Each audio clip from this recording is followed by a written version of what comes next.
Ozan moom du ma wax sax normal ni ma ko waxee noonu laa koy waxee.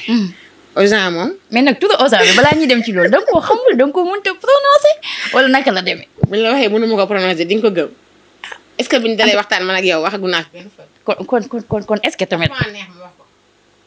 mais sama jëkkër laa doon tooñ boo gisee maa ngi gisoo dama ree ci vidéo bi di ko tooñ. mais ñi ci des du ma leen ci leeral dara mën naa ko wax ak mënu ma ko wax duñ ci xam dara nañuy wax rek man loolu la ma si gënal. mais xam nga ñëwaatoon nga fi tamit ngay andi ay Kaolackoise Zeyna yow daal yow tamit xam naa yow moom yow yaay tax. je suis fière d'être Kaolackoise. en tout cas yow yaay tax waa Touba duñ leen may dara parce que à chaque fois dañuy naan waa Touba mënuñoo prononcer parce que nag xam naa sa biir wax yaa ngi naan waa Kaolack nga mais nag lenn am na mooy Touba nangu na la. ay kaw lañ nangu nañ ko. ay kaw lañ. ci biir Touba. mais lu mu tiw mooy waa Touba nangu nañ. ay kaw lañ de waaye kaw yi. fi tekki baa nga dis rek kaw. man neexaluñu kenn. la fuñ kaw yi fu ñu dem ñu bàyyi ñu xel. aka ñoo nangu kaw gi ñu doon. fier d'être Kaolackoise. Touba vase ñu ngi nii toog. ñaw waaw kay. Babacar ma ne ko ci ñaw man Zeyna laa gëm suñu émission bi xamoon naa ni la war a mën a demee foog mu neex xam naa foog ñu dugalaat. Zeyna mën nga ñu ñëwaalaatal ci Zeyna lan lay yëngu carrément. man commerçante la. looy jaay. lépp rek bu ma mën a amee dara daal te du nekkul lu suñu borom di tere. maa ngi ci. business man. waaw kay business woman. lu ma mën a am jaay daal doon naa jaay diw ak ay savon. cosmétique. damay dagg ay balu jàllaabi ak yeneen daal maanaam daal businessman comme ni nga ko waxee. lu ma mën a may xaalis daal te nekkul lu naqari suñu borom. maa ngi ci. kon yow lépp presque maanaam bépp liggéey bi nga xam ne dagan na neex na suñu borom daanaka yaa ngi ci. merci fépp foo mën a amee xaalis rek baax na lew rek. maa ngi ci waaw na lew daal moo tax diw yi sax dama koo bàyyi léegi. parce que damaa xam ne da nga daan jaay ay diw. dama doon jaay diw. mais nekkul lu neex suñu borom. boo duggee sama page di nga ko gis ay diw ay savon mais diw yi moom pour le moment dama ko pose dama bàyyi jaay diw maa ngi ci savon yi daal. waaye bàyyi naa diw yi moom. mbaa da nga dégg coowal diw yeeg yooyu. pas loolu fekkoon na ma ci. bu ma koy bàyyi boobu kenn yëngalagul ay diw. mais man maa bàyyi rek. maa dem ba ci kanam nga deltu ci ginnaaw. li ma ciy def nii rek doy na ma sëkk. mais di ko jox ay nit ñu koy diwoo nga ci am bàkkaar moom wax dëgg yàlla. maa ngi koy jéggalu rek. kon Zeyna nag pourtant nag am na ñu ko bëgg de. baax na lu ma ci am rek jaral Matar doo ci wax. non man teint noir la man duma ragal. Zeyna yaakaar na bu ñu ñëwaatee tamit ci li nga xam ni sànq rek maa la ko daan laaj muy coowal Ozan bi yaa ngi ciy dund li nga xam ni lu positif la mooy dem na ba ubbil la ay buntu yu bëri ñu bëri xam nañ la ci mais si sa biir wax yaa ngi ci daan coof tuuti di xam ne ni tey ñu bëri ngi daan dem bay naan da ngay classe say njëkkee te pourtant relation bu baax a baax nga am ak ñoom mun nga ñëwaat tamit lu négatif parce que lépp loo gis lu ñu naan parfois siiw du jàmmi borom. gis nañu ci milieu bi moom la ñuy dund ndax parfois nga siiw dina bëri lu baax a baax lu mu lay jural am ay opportunités yi nga xam ne da la koy ubbil mais parfois aussi mu tëjal la ay buntu ndax parfois liberté booy am di dem fu nekk xëy na doo ko mën xëy na tamit ni nga mënoon tamit di circuler fu nekk nga dugg fa xëy na tamit mu xaaw a wàññeeku dina dem ba nga xam ni du ñàkk ñi nga xam ne dañuy gis ni kii léegi dafa yëg boppam ak lu ñu mel. maa ngi ciy dund ka lu neex maa ngi ciy dund lu naqari. parce que lu naqari li mooy tey boo dugalee sa vidéo da nga gis ñu dugg ci commentaire yi di commentaire lu négatif.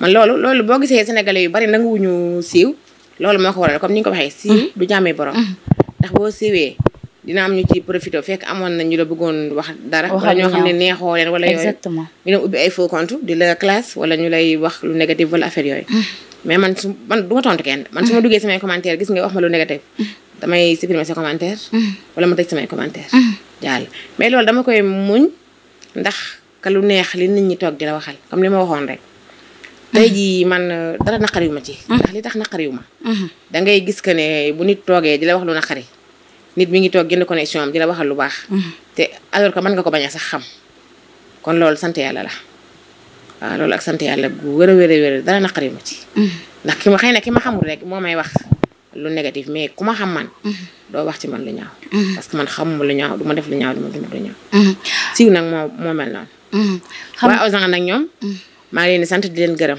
parce que gis nañ defal nañ la ay teranga. waaw maa ngi leen di sant bu baax di leen gërëm ndax li tax ma leen di sant di leen gërëm.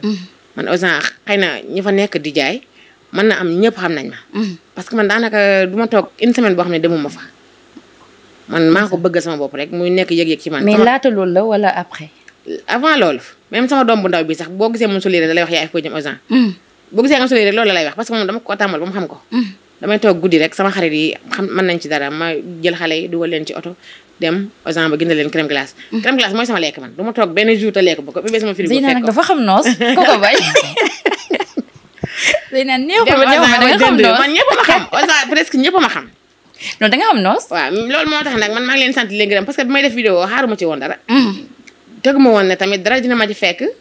parce que fooguma woon ne vidéo bi dina viral wala moom ampleur bi mu am nii xalaatuma ko woon sama àddina. ndeysaan moo tax li ñu ma jox noonu Pape Sidi Fall maa ngi ko sant di ko gërëm ndax nit ku baax la. ndeysaan mi sama mbokk Kaolack baax. mu jóge Kaolack ñëw Dakar sax la jóge. ñëw ànd ak man dem jëndal ma. crème glace yëfu xale. ñu def suñu yëfu xale. moo koy sant di sant waa Auchan ndax si leen neexoon duñ ko def. ndeysaan waaw sant naa leen bu baax gërëm leen. mi nekk wàllum Auchan déggu nañ fi ni may nañ la kër ay oto sax déggoon nañ ko fi. noonu nga ko gisee laa ko gisee. ñu ne ñi bind Prel en or 3 millions. ak oto gisuma ci dara wax dëgg yàlla. ci internet bi rek laa ko gis comme noonu. waaw ravitaillement boobu ñu ma jox daal ñëpp teg seen bët. loolu daal indil nañu ko moom sant naa leen ci gërëm leen ci nag. waaw parce que alal dafa sax ci xol. loo jox alalam nga sant ko gërëm ko. ndeysaan xam naa Zeyna du ñàkk sax yenn mbir yi nga xam ne dinañ ci ñëwaat ndax sànq yaa ngi daan wax ni yaa ngi daan yëngu ci surtout ci wàllum ay diw yi nga xam ne jamono ji yaa ngi ko daan wala sax yaa ngi ko daan jaay mais léegi da nga ko bay surtout bi nga xamee ni yaa ngi dégg ni xeesal baaxul wala tamit nga jàpp ni loolu neexul suñu borom dem nga ba nga xam ni commerce boobu nga daan yëngu sax wàññi nga ko wala sax dem nga ba bàyyi ko tey ñu gis surtout ci TikTok bi ñu bëree bëri tey si lañ leen ci xam mën nañ ci lim ko ci mel ni Mame Ndiaye Savon ñoom ñëpp si loolu la ñu yëngu naka nga gisee mbir yooyu. waaw xam nga loolu lu tax mënu ma cee sore. parce que man doon naa ci yëngu te bàyyi naa ko man moom yëngootuma ci bàyyi mais lii taxul nag. daf ma cee fekk. kon nag boobu duma ci mën a xóotal. parce que loolu moom maîtriser wu ma ci lu bari moo tax. man daal li ma ciy def laa xam man personnellement man moom bàyyi naa ko. lii nag taxul daf ma cee fekkoon. waaw ndax man lu neexul suñu borom bu mu xamee dama koy bàyyi. waaw. Zeyna am na solo xam naa dinañ duggaat tuuti ci wàllum Saint-Valentin bi parce que bés bee ko la yaakaar naa ku gis rouge yu yanj yi nga xam ni Zeyna Saint-Valentin bi rek moom moo ko laaj Zeyna mën nga ñu ñëwalaatal ci Saint-Valentin bi d'habitude parce que tey ju bëri da ngay gis Zeyna ñii naan Saint-Valentin chaque jour dañ koy dund du bés bi nga xam ne bés bu spécial la ndax amoon ñëpp dañ koy dund saa su ne yow tey lan nga jàpp muy bés bi dañ ko war di ko feetel jagleel ko li nga xam ne moom mooy mbëggeel wala mbëggeel dañ ko war di ko dund chaque jour. ah man personne. man moom chaque jour maa ngi dund mbëggeel. nekkul ne tey kese rek laa koy dund. man moom chaque jour maa ngi dund man chaque jour pour man Saint-Valentin la. chaque jour maa ngi dund mbëggeel man. waaw moom maa ngi koy dund chaque jour dundal lu ma ko tey rek maa ngi koy dundal chaque jour.